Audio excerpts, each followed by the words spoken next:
Do not sacrifice to the Lord your God an ox or a sheep that has any defect or flaw in it, for that would be detestable to him. If a man or woman living among you in one of the towns the Lord gives you is found doing evil in the eyes of the Lord your God, in violation of his covenant, and contrary to my command, has worshipped other gods, bowing down to them, or to the sun, or the moon, or the stars in the sky, and this has been brought to your attention, then you must investigate it thoroughly. If it is true, and it has been proved that this detestable thing has been done in Israel, take the man or woman who has done this evil deed to your city gate and stone that person to death. On the testimony of 2 or 3 witnesses a man shall be put to death, but no one shall be put to death on the testimony of only 1 witness. The hands of the witnesses must be the first in putting him to death, and then the hands of all the people. You must purge the evil from among you. If cases come before your courts that are too difficult for you to judge, whether bloodshed, lawsuit, or assault, take them to the place the Lord your God will choose. Go to the priest, who are Levites, and to the judge who is in office at that time.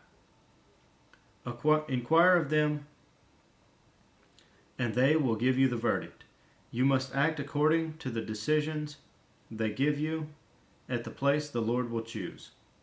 Be careful to do everything they direct you to do. Act according to the law they teach you and the decisions they give you. Do not turn aside from what they tell you, to the right or to the left.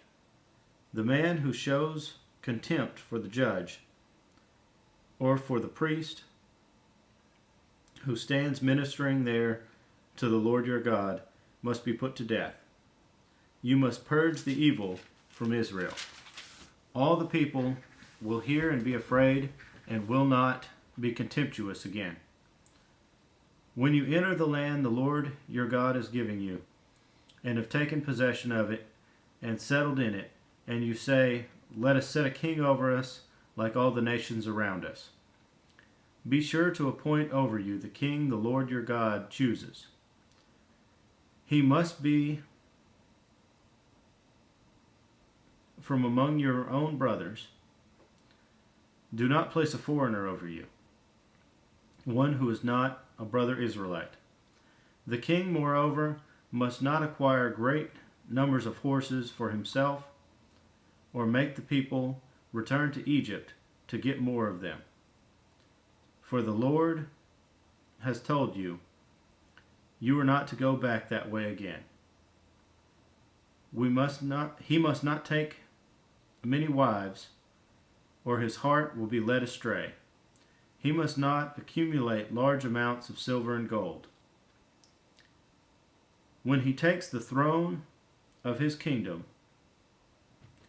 he is to write for himself on a scroll a copy of this law, taken from that of the priests who are Levites.